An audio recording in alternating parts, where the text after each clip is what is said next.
मुझे इस बात का संतोष है कि कल इतने खुले मन से आप बात कर रहे थे।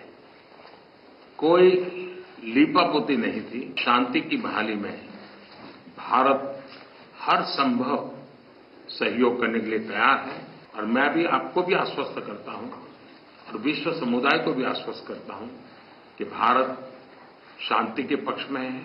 मुझे इस बात का संतोष है कि कल इतने खुले मन से आप बात कर रहे थे। कोई लीपापोती नहीं थी, कोई कर्टेन नहीं था और मैंने देखा कि हमारी बातचीत में से बहुत सारे इंटरेस्टिंग आइडियाज निकले। एक नई सोच मैं महसूस कर रहा हूं और नई सोच सामने आई है। शांति की बहाली में भारत हर संभव सहयोग करने के लिए तैयार है और आपका भी सानुकूल विचार सुनकर के मुझे बहुत खुशी हुई और मैं भी आपको भी आश्वस्त करता हूं और विश्व समुदाय को भी आश्वस्त करता हूं कि भारत शांति के पक्ष में है और शांति के लिए मेरे मित्र राष्ट्रपति पुतिन की कल बातों को सुनकर के मेरे मन में एक आशा पैदा हुई है और मैं इसके लिए आपका बहुत बहुत धन्यवाद करता हूं और मीडिया जगत के मित्रों को भी मैं कहूंगा पासिबा। कल आपने मुझे अपने निवास स्थान पर बुलाया और एक सच्चे दोस्त के रूप में कल शाम हमने करीब 4-5 घंटे तक साथ रहे।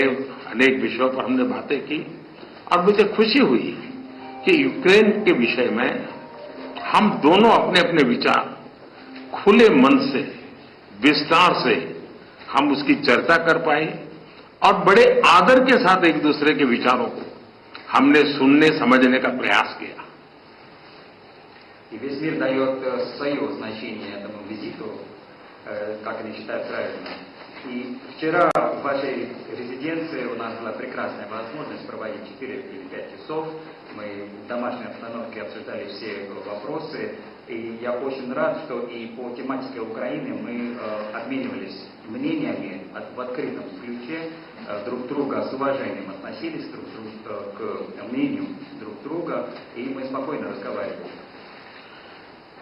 आपने देखा होगा कि G20 में भारत G20 की सफलता के साथ साथ ग्लोबल साउथ की आवाज बनकर के मक्कमतापूर्वक अपनी बातें रखता रहा है और उसके कारण स्वाभाविक रूप से आज ग्लोबल साउथ की दुनिया में शांति की जो आकांक्षा है, अपेक्षा है, उसको भी मैंने भली भांति कल आपके सामने प्रस्तुत किया था।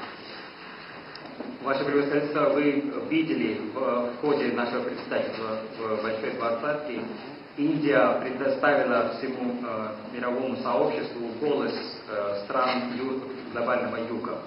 И вчера в ходе наших разговоров у меня была возможность и представить эти вопросы, связанные с странами глобального юга, вам. एक्सेलेंसी, युद्ध हो, संघर्ष हो, आतंकवादी हमले हो, मानवता में विश्वास करने वाला हर व्यक्ति जब जानहानि होती है तब बहुत पीड़ित होता है, लेकिन उसमें भी जब मासूम बच्चों की कत्ल होती है, मासूम बच्चों को मरते हुए देखते हैं, तब हृदय छलनी हो जाता है और वो दर्द बहुत भयानक होता है। और इस विषय में भी आपसे विस्तार से चर्चा हुई है। Ваше превосходительство, возьмем войну или какой-либо конфликт, или террористические акты. Любой верующий в человечество человек ощущает боль, когда умирают люди.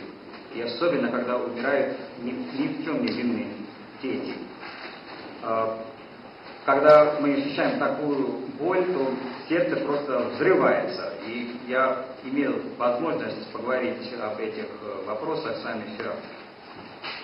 एक्सेलेंसी, एक मित्र के नाते मैंने हमेशा कहा है कि हमारी भावी पीढ़ी के उज्जवल भविष्य के लिए शांति सर्वाधिक आवश्यक है।